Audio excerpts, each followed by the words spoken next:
Oh, pangalawa lang. Sana natin sa Attorney Claire. Sana natin sa Attorney Claire. Harry Roque, people power daw ang sigaw. Lagi naman, Attorney Claire. Agenda. Hindi pang Pilipinas. Code 45, kasi anti-amitis. O, batiin ko na rin si ano. Timer. Quizon, hello sa iyo. Ferdinand Langalang and Ruben Esperanza. Last. Sara the Explorer. Okay? Alright. Bakit? Syempre, malaki ang magiging pakinabang niya. Title ni Attorney Claire, Harry Roque, people power ang sigaw. VP Sara the Explorer na ang umupo. si Bia, ano tawag nito? Kung sino yung, ano yun, yung bakasyon. Kapag nakauwi, di ba? Nakauwi, sorry. Pag natanggal, nawala ang Pangulong Marcos Jr. at maipalit agad-agad, now na, no? Gusto nilang ipapalit itong si Vice, the Explorer. Na madalas mag-world tour, mga ka-clear. So, pakinggan natin, Pakinggan natin. Hindi ko na inilahat, mga ka-clear. So, kayo na lang makinig sa buo nito. Kung sino talaga ang susuportahan ng militar, kasi itong current president ng Indonesia ay dating militar din. Pagkamat, ang hindi natin madideny, talagang nagalit yung taong bayan. So kumbaga, itong concession na ibinigay ngayon ng Indonesia, na ibinawi yung housing allowance na ibinigay sa mga congressman nila, ito ay talagang resulta ng malawakang pagprotesta ng taong bayan. Di ba, mga ka-clear? Papaywating, nagbibigay siya ng konting kwento tungkol sa Indonesia. Congressman din daw, congressman. Lumalabas na congressman doon sa Indonesia to, mga kasi kwento niya dito Pero parang hindi siya naging congressman. Diba? Gusto pa nga maging senador kaya lang inayawan ng tao Diba? Sige, tuloy. At bagamat may impluwensya ang militar, tingin ko, galit yan. Galit, bunsod, lalong-lalo na nung walang awang pag-aararo na dahilan para mamatay yung isang protester dahil sa isang police armored carrier. Naku, makakali, kinukundina natin syempre ang mga kilos na ganyan na maaaring ikamatay ng tao. Pero, pansinin niyo sinasabi ni Atty. Harry Roque. Ang tao ay nagprotesta dahil nga may inararo at namatay na protester, sabi niya. Yung pinapatay kaya sa panahon ni dating Pangulong Duterte, hindi ba dapat magalit ang tao dun? Diba? Hindi isa, hindi dalawa, hindi isang protester ang pinatay sa panahon ni dating Pangulong Duterte. Mga taong pinagbintangan pero wala pang desisyon ng korte, so matatawag pa silang inosente. Bakit? Di ba lagi niya sinasabi, bakit nakakulong agad si Pangulong Duterte? Di ba there's a presumption of innocence until proven guilty? Yan So, unin natin, i-grab natin yung salita na yun. Yung pinatay sa EJK, walang kaso. Buti pa nga si dating Pangulong Duterte, may kaso Yung mga taong pinatay sa EJK, walang kaso. Di ba? Walang desisyon. Wala man lang prima facie evidence or certainty of conviction na sinabi ang piskal. Pero nasentensya na ng death penalty ni dating Pangulong Duterte. Anong mas kalumal-dumal? So siya ngayon, binabanggit niya yung may nangyari doon. Okay, mali talaga yun. Walang dapat dugong dumanak. Pero parang pinapalabas niya, naggalit ang tao kasi inararo yung pinatay. Mali naman talaga yun. Pero, hindi ka ba na-alarma? Hindi ba na-alarma ang taong bayan? Hindi ba na-alarma si Harry Roque? Na panahon niya pa man din, spokesperson siya, inaamin ng kanyang bossing na nagpapapatay siya. Di ba dapat doon dapat ang kilos protesta noon pa? Di ba? Noon pa, nung panahon ni dating Pangulong Duterte. Hindi ngayon, dahil sa panahon ngayon, ayaw ng EJK. So nagkaroon siya ng emotional factor na nag-galvanize ng mas matindi pang suporta dito sa mga malawakang protesta laban sa gobyerno ng Indonesia. So, ano ang ating conclusion? Ang conclusion is, bagamat ang people power ay kinikilala sa saligang batas bilang ang legal dahil ito ay nanggagaling sa soberenyang mamamayan, ang katunayan sa kasaysayan ng Pilipinas at mga karatig bansa, talaga namang may papel ang militar.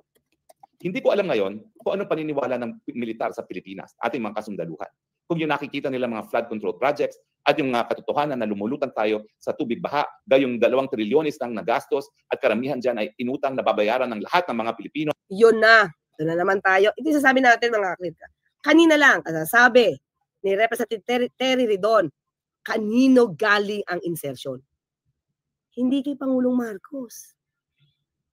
Hindi sa NEP, hindi sa GAB, kundi through BICAM. Mula sa mga mambabatas, miyembro ng BICAM. So wag mong baguhin ang kwento. Tandaan natin. Hari Roque pa man din. Dating Pangulong Duterte, 51 billion ang nabigay kay Pulong. At yan ay naging parte ng utang na binabayaran ngayon. Yun lang, attorney. Diba? Yung 2 billion na confidential funds ni VP Sara, nung mayor pa siya, kasama yon sa inutang. Diba? At yung ghost projects na inamin ni dating Pangulong Duterte sa panahon niya na rampant sa DPWH, mga kaklir. Hindi ba dapat mag-alboruto doon dahil ang laki ng pondong inilaan sa build? Ano ba? Ano gusto mong palabasin? Ngayon, na nagpapaimbisiga ang Pangulo? Dapat ang tao sa kanya pa magalit? O, tingnan natin, ha? Okay, let's see.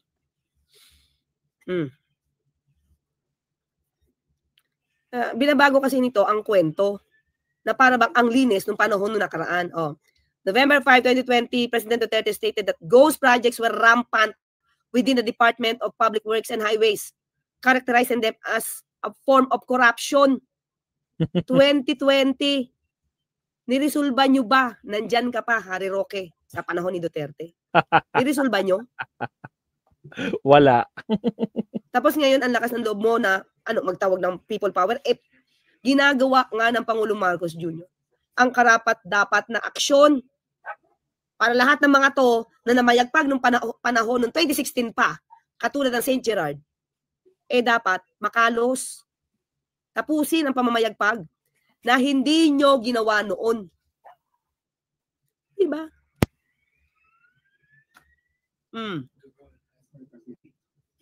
Ayan, maliwanag. Aminado siya.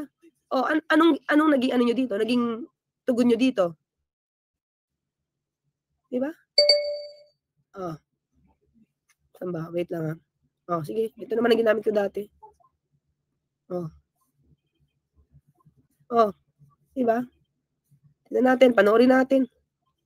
Ang DPWH, ang pinaka-racket dyan is yung ghost project. So walang delivery, ghost project. Marami yan. Karamihan yan, it's the regional director. Ipapalabas nila na may project ito, ba't wala? Shout out to Marte. Bakit natulog si Mark Villar dito? Tulog na tulog. Tahimik lang. Tahimik lang si Mark. So ano ginawa niya? So the best way is to conduct an audit of those projects to determine if they are ghost projects or not. Hari Roque, ba't nung panahon na yan, hindi ka nagtawag ng aksyon sa militar at people power? Diba? Maliwanag. Huwag kayo magmalinis. Ang Pangulo ngayon, ang lumilinis sa mga duming iniwan nyo. Yun That's ang the point. totohanan. And I think they are plenty. And I can say that ang pinakamarami siguro matanggal would be from DPWH. I really intend to clean government. At least kung hindi ko kaya. Teka lang, bakit di mo kakayanin? Sabi ni VP Sara, 1 day tapos na dapat to investigasyon. Pinapaimbestigan niya kay Pangulong Marcos Jr. dapat 1 araw lang. Pero si dating Pangulong Duterte, hindi niya kaya. Hirap. Hindi nga nasuspend si Mark Villar. Pinusan ang kurakot sa gobyerno. Yan na lang ang konsuelo ng tao na mahuli at ngayon, ghost projects mga kaklear. Tingin nyo sa 13,970 na flood control projects, ilan kaya ang ghost doon? Ilan ang substandard doon? Kasi bumabaha pa rin tayo.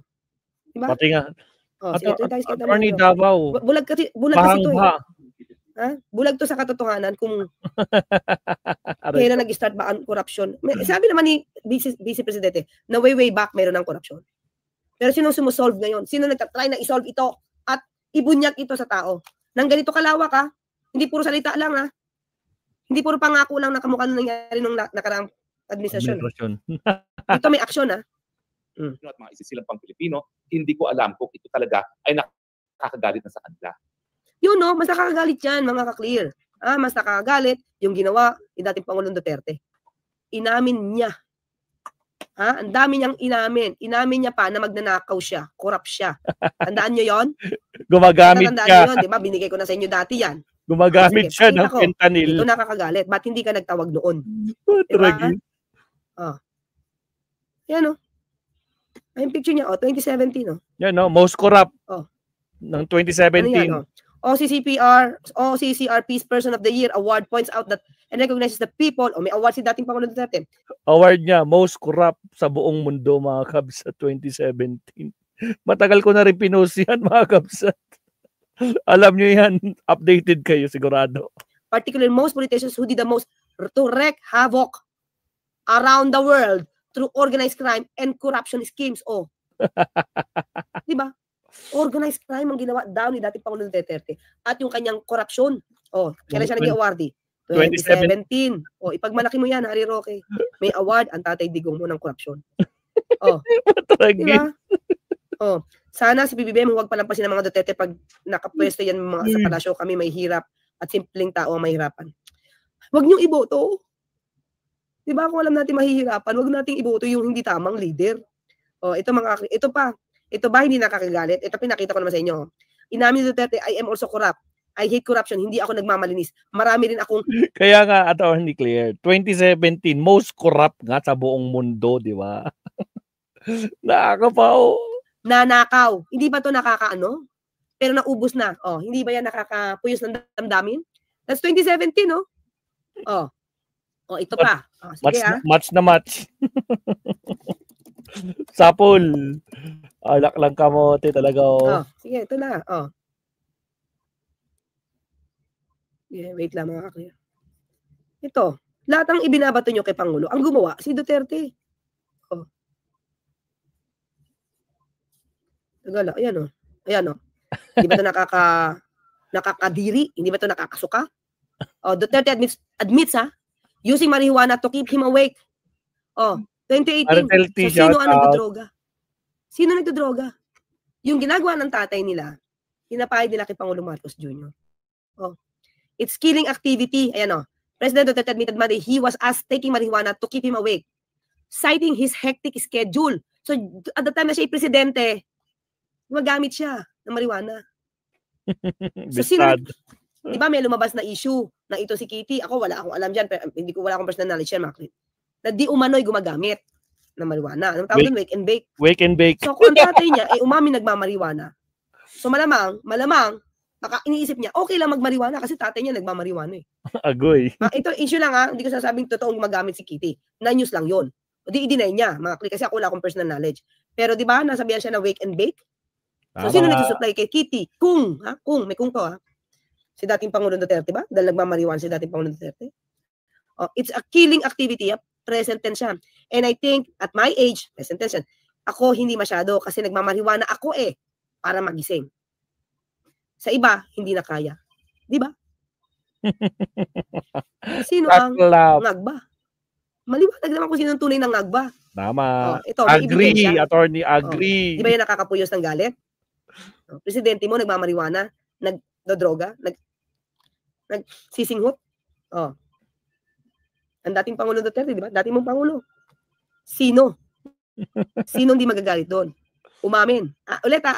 Umamin si dating Pangulong Duterte na gumagamit ng marijuana at the time na siya ay presidente. Bakit? Kasi hectic ang schedule niya. Tapos ipapahid nyo kay Pangulong Marcos Jr. Pero sa akin naman, kung hindi pa nagagalit dito ang militar, hindi ko na alam kung ano pang magpapagalit sa kanila. Mas dapat nagalit noong panahon ni dating Pangulong Duterte. Ang dami niyang inamin. Tama. Nagmamarijuana. Ulitin natin Anong inamin ni dating Pangulong Duterte? Pumapatay. Nagpapapatay. Yan pumapatay, nagpapapatay. Nagnanakaw. Nagmamarijuana. Ano pa? Fentanyl. Di ba corrupt siya? Sabi niya, nagnanakaw siya Fentanyl. Ito. Tapos Ghost Projects, DPWH, na nahayaan din ng kanyang sekretary. Ano pa?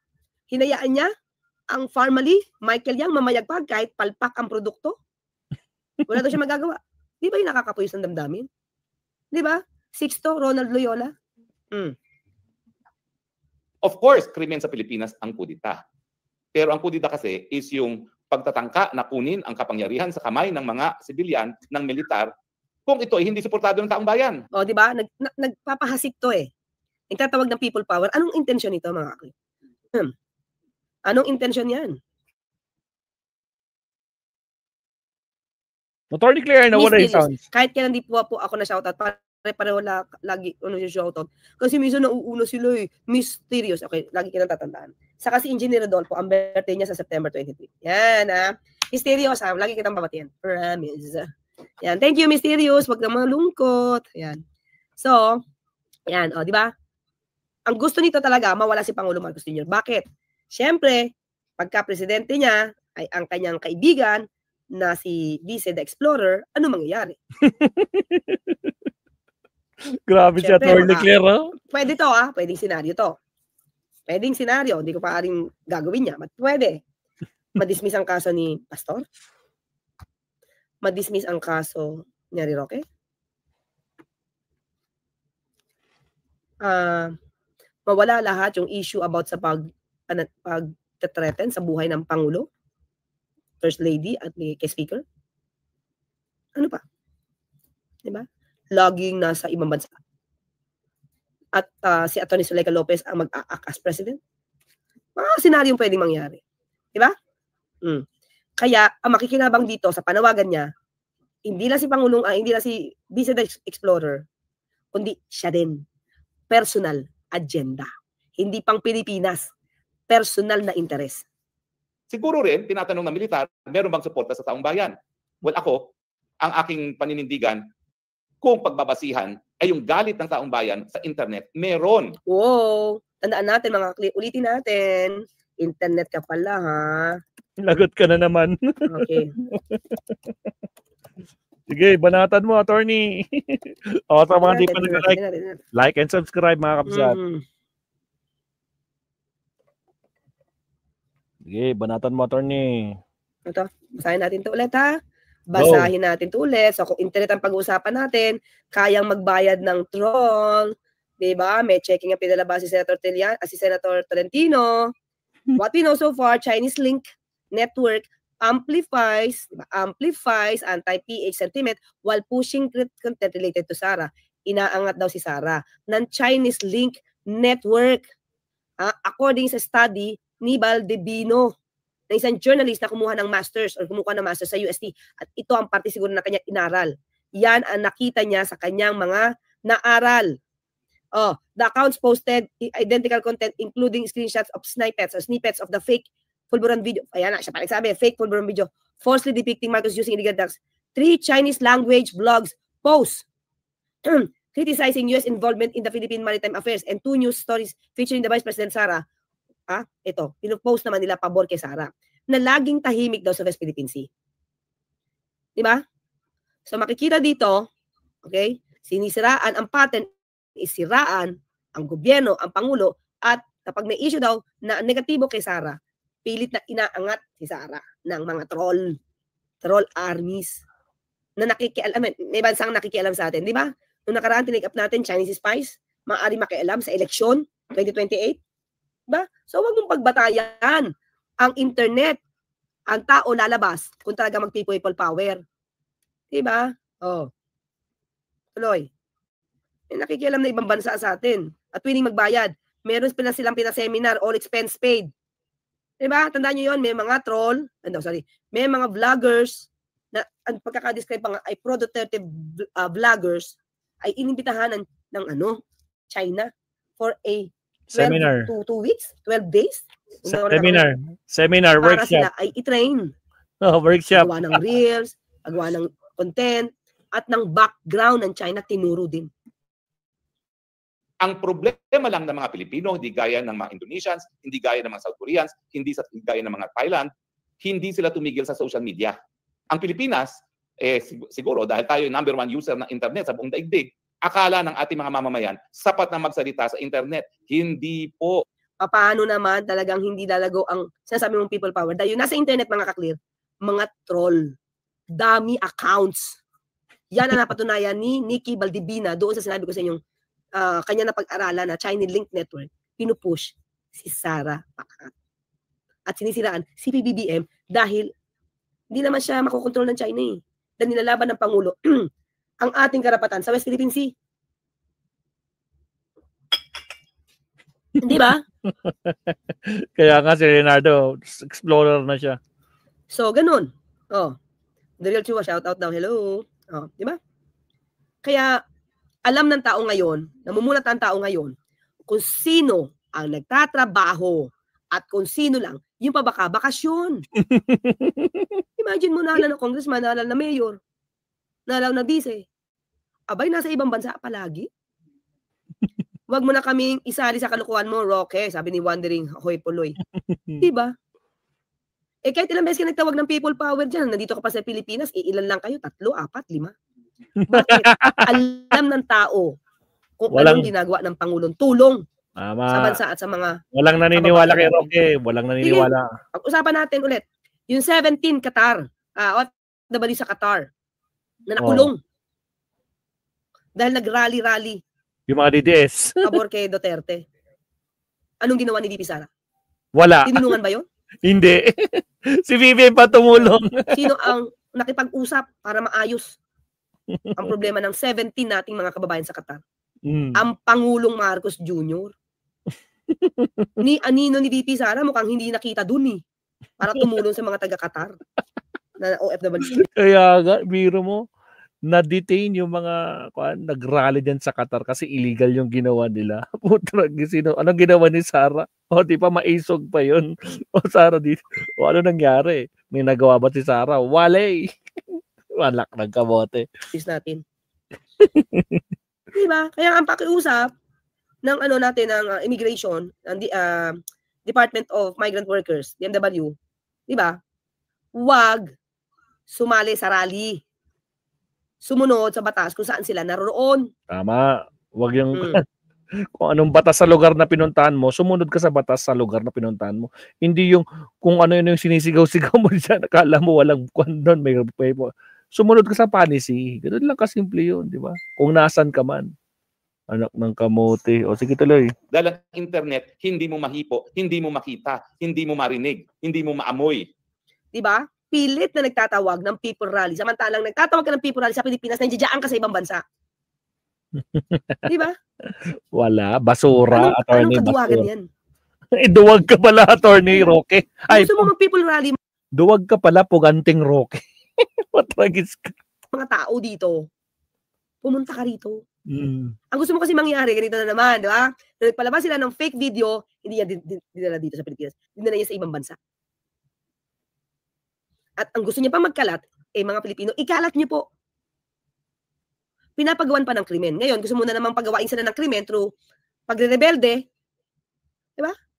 Pagkuha sa power ng Pangulo, habang nasa ibang bansa ka. Di ba? Inciting to sedition ginagawa ni Roque, dapat makulong yan. Bakit? Hindi pa nahuhuli ang toot niyan, sabi Ricky Net. Di ba? Alam nyo, kita nyo ini-influensya niya yung mga inosenteng Pilipino na maaaring maniwala sa kanya. Tapos siya, pag may nahuli dito, di naman nila tinutulungan. Sabi ko sa Qatar, di nga nila tinulungan Kasi magpapagawa ka na naman ng krimen dito sa Pilipinas, sa mga Pilipino nating inosente. Na instead na ang buhay nila ay tahimik, di ba? At tumulong sa gobyerno na lang para umangat ang buhay ng bawat mamamayan. At hindi na makagawa pa ng gulo dito. Pag tahimik ang bansa, mga kaklir, mas maganda ang ekonomiya niyan. So, itong mga to, ang ginagawa kasi is sirain ang Pangulo, di ba? Tapos, ang ekonomiya bagsak, sisirain din nila. Ayan, ang ekonomiya bagsak dahil kay Pangulo Marcos Jr. Samantalang kayo ang naninira sa bansa. Ay, nako, mga Chris. So, nakita natin, ulit, ang purpose niyan, una, pansarili. Di ba? Naghihikayat na gumawa ang tao, ang Pilipino, ng krimen para makaligtas siya. At maiupo si VP Sara agad-agad para makaligtas siya sa kaso. That's pang personal sa kanya. Personal interest niya. Di ba, Jun Faldas and Nelson Copino? Paulit-ulit ka na lang daw, Barney, sabi ni Nelson Copino. Thank you sa star, sa sticker pala. Okay, mga MIBs, thank you. Si Buster, nandito. Shera Yumi, Caranto. Si Puting Lola, Novec 14. ELG. Dien. Sorry ngayon nakita na babasa ulit. Pero siguro nasa dulo to si Dien. Si Dien. Miss Montreal, hello po. Reynaldo Darguillo. Jun Mateo. Okay, upload of UST. Ilan na ba kaso ni Roque? Basta alam ko may qualified human trafficking. Elizabeth, ha? Oh, yan. Sige, di ba? Di ba, Elizabeth? Bambi de Vera, Cora Serrano, Nino. Uy, nandito pala si Nino Barzaga. Hello, Nino, sana nadinig mo pa ako. 10:08, ako baka hindi na. O, mga Clear, meron pa po tayong topic, ha? See you in a while. Thank you so much. Bye. O, ano tayo? Si Sek Boying. Ang topic natin next. Bye. Thank you. Oh, Sek Boying na yung topic niya, mga kabsat. Nako po, Harry Roque. So, ayun, mga kabsat. So, okay na tayo, Sir Leonardo. Wag na tayo mag-third. Actually, pwede naman yung puntahan si Attorney Claire. Topic niya si Boying tsaka si Amy Marcos. So, again, maraming salamat, mga kakabsat. So, thank you sa mga nag-support dyan, mga kabsat, na hindi iniwan si Maestro. Thank you very much. Actually, meron akong guys, no? Napansin nyo, may bago akong logo. Napansin nyo ba yan? Ipag-con ko lang to. Bagong logo ni Maestro for this year. Napansin nyo ba? Hindi. Balik tayo kay Attorney Claire. O yan, napansin nyo yung bagong logo. Hindi, dito na lang pala.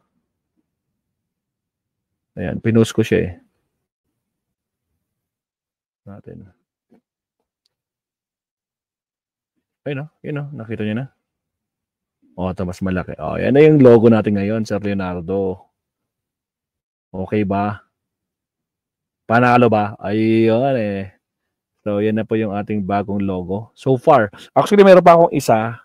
Hinihintay ko lang. Actually, medyo mas pricey yan. Hinihintay ko lang yung output eh. Binayaran ko na ng buo kaso wala pa rin. Pero ito ang bilis. Within 24 hours. Yung isa, more than 24 hours na wala pa rin. Pero so far, nagustuhan ko to. So, iyon. So, thank you sa gumawa dito. Maraming salamat. Sino gumawa, Maestro? Nakapost doon sa wall ko. Si Leonardo sa Facebook. Tingnan mo. Marami siyang ginawa. Di ba, Makwan? Ayun eh. So, again, maraming salamat, Mapsat. So, si Leonardo, Makwan, si Deo Marte, Andre Berry, Maritel T, ano pa ba? Si Marisa Sanokawat, si Elena Garcia, Naomi Chin, Michael Pangan, Rani Shera, Arton Zala, at sa lahat po ng mga nandyan. Good evening, mga kakabsat. So, maraming salamat. 2 subtopic lang tayo. Sa mga gusto nyo napuntahan, sila Rex TV yan. Subscribe nyo itong basta ito. Lagi rin po nakanyan. Nagla-live po yan. Si Kabsat Rex TV Adventure. Supportahan natin yan, kabsat. At sa lahat, kabsat, again, maraming salamat. Marilyn Valencia, Elsie Mix. Sino pa ba? Alright. So, yun. Nabanggit ko naman siguro. Alival, ayan. O, sa mga hindi ko nabanggit yan, shout out ulit sa iyo, Mopsat. Maraming salamat. Again, Sir Tony, kung nandyan ka man,